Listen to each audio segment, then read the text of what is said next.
When I was 6 years old, I watched my mom cry over a stack of bills at the kitchen table. She didn't know I was watching. And here's the weird part. I make more money than she ever did, but I still feel that same panic every time I check my bank account.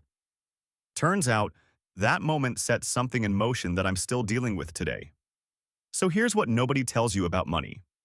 Most of your financial decisions right now, the ones you think you're making logically, were actually programmed into your brain before you lost your first tooth. And I'm not talking about the stuff your parents taught you.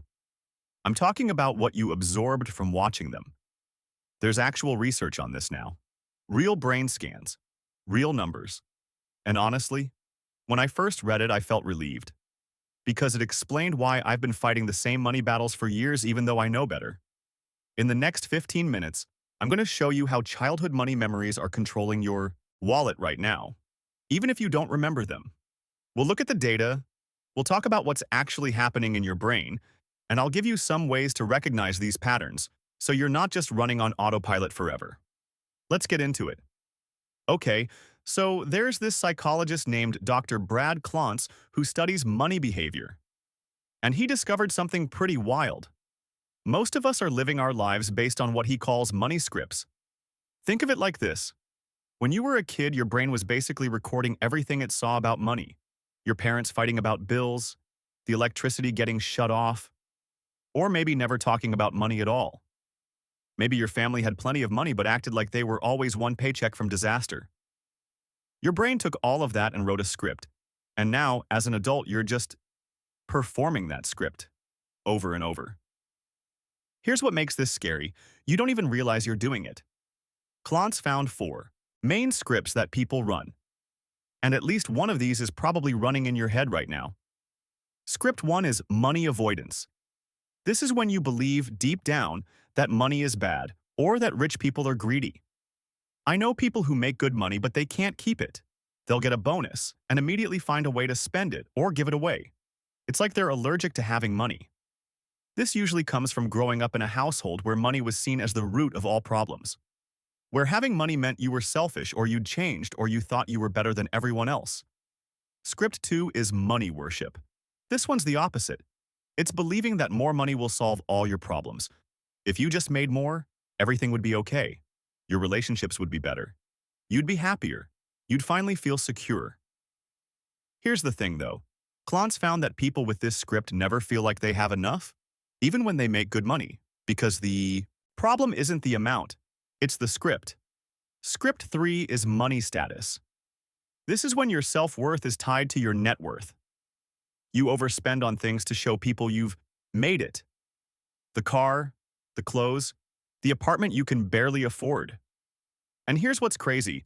Klontz found that people who grew up with less money are actually more likely to have this script because they're trying to prove something. Script 4 is money vigilance. This is the only script that actually works. It's being careful with money, saving for emergencies, not going crazy with spending. But even this one can go too far. Some people are so scared of losing money that they can't enjoy anything. They've got plenty saved up, but they're miserable because they're always worried. Now here's the key part. These scripts were written when you were a kid. Between ages 0 and 7, according to research from Cambridge University. You weren't learning math or how to read yet, but your brain was learning how to feel about money. And those feelings? They're stronger than logic. All right, let me show you how big this actually is. Boston College just released a study in December 2025 looking at over 14,000 people. They wanted to know, does childhood trauma affect your money later in life? The answer? Yes. Big time. People who experienced tough stuff as kids, things like parents divorcing, emotional neglect, financial stress in the family, they end up with about 25 to 45% less money saved for retirement. Even after you account for their family's income, their education, everything. Let me put that in real numbers. If someone without childhood trauma has $100,000 saved for retirement, someone with those experiences might have $55,000 to $75,000. That's not a small difference. That's life-changing money. One more number. If your parents separated when you were a kid, that alone is linked to about $85,000 less wealth when you're older. Emotional neglect? about $71,000 less. Now, I need to be clear here. I'm not saying childhood trauma causes this directly. The researchers are saying these things are associated, linked together. But the connection is strong enough that we can't ignore it. Here's another one that got me. 23% of American adults right now are dealing with financial stress at the same level as PTSD. Not financial stress like, ugh, I wish I had more money. I'm talking nightmares about money. Panic attacks when you check your bank account. Avoiding anything financial because it makes you feel sick.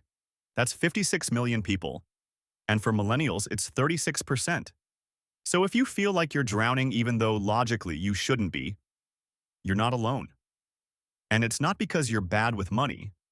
It's because your nervous system learned, a long time ago, that money equals danger. Okay, so why does this happen? Like, why doesn't childhood stuff just go away when you're an adult? Here's where it gets really interesting. Harvard and Princeton researchers did this study where they basically proved that being stressed about money makes you dumber. Not permanently. But in the moment, financial stress eats up about 13 IQ points of your brain power. Think about that. If you grew up watching your parents stress about bills, your brain learned that money is a threat. So now, every time you deal with money, your brain goes into threat mode. And when your brain's in threat mode, you can't think clearly. It's like if someone asked you to solve a math problem while a tiger was chasing you. You're not going to do great at math because your brain is focused on survival. That's what a scarcity mindset does. And the worst part? It doesn't automatically turn off when you start making more money. There's actual brain scan research on this. People who grew up poor have measurable differences in their brain structure, specifically in the parts of your brain that handle memory, learning, and decision-making. But here's the good news, and I mean this. That same research found that social safety nets reduce those brain differences by about 1/3. Your brain can change. The patterns aren't locked in forever. You just have to understand what you're dealing with first. Let me bring this back to what's happening right now in 2025 and 2026. According to the Federal Reserve's latest data from May 2025, about 46% of Americans don't have enough savings to cover 3 months of expenses.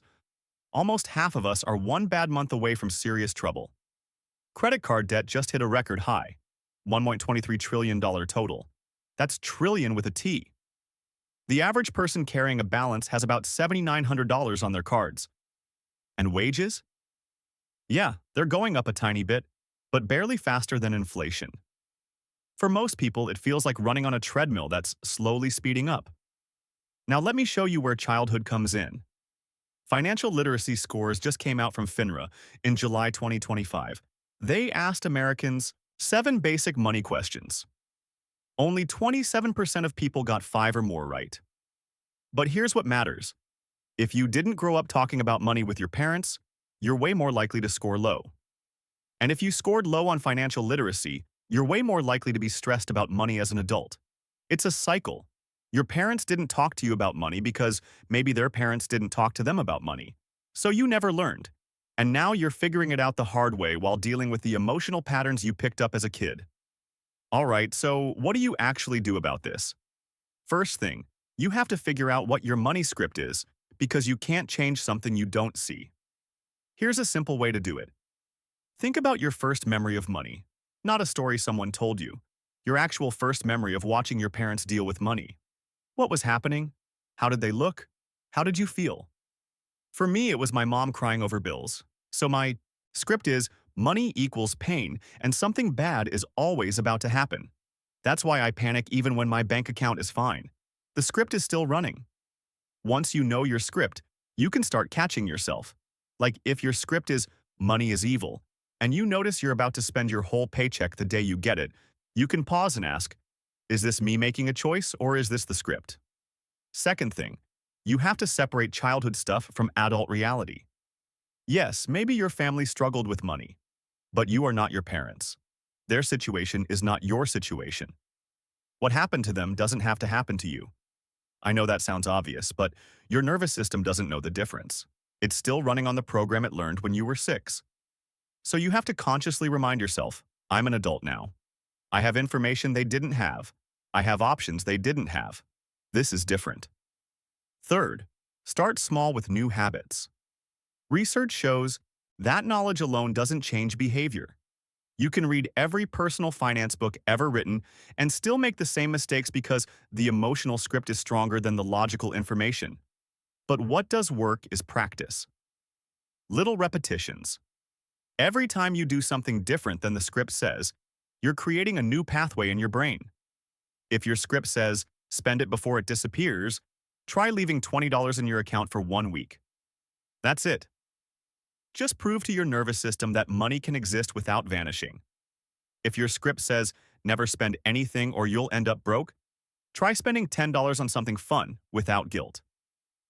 Show your brain that enjoying money doesn't equal disaster. Small steps. Repeated over time. That's what actually changes things. Here's what I think is important to understand.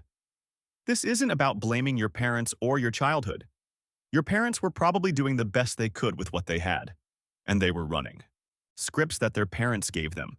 This is about understanding that a lot of your money stress isn't actually about money. It's about old emotional patterns that nobody taught you how to see. And the system isn't designed to help you figure this out. Nobody's going to give you time off work to process your money trauma. There's no manual that comes with adulthood that says, hey, by the way, you absorbed a bunch of money beliefs before age 7, and they're going to mess with you for decades. You just have to figure it out yourself. But here's the thing. Once you see the pattern, you can't unsee it. And that's when change becomes possible. The data is clear. Childhood shapes financial outcomes. But the data also shows that awareness and deliberate practice can break the cycle. You're not doomed to repeat your parents' patterns forever. Look, I'm not going to sit here and tell you that understanding your money script is going to make you rich. It won't. But it might make you less stressed. It might help you stop fighting the same battles over and over. It might let you make decisions based on what you actually want, instead of what a 6-year-old version of you is scared of. And honestly, that's worth something. So here's what I want you to do. Drop a comment and tell me what your first money memory was. What was happening? How old were you? And do you see that pattern still playing out today? I read every single comment, and I think we can learn a lot from each other's stories. If this helped you, subscribe. I make videos about the real psychology of money, the stuff that actually affects your life, not just tips about budgeting apps. Thanks for watching. I'll see you in the next one.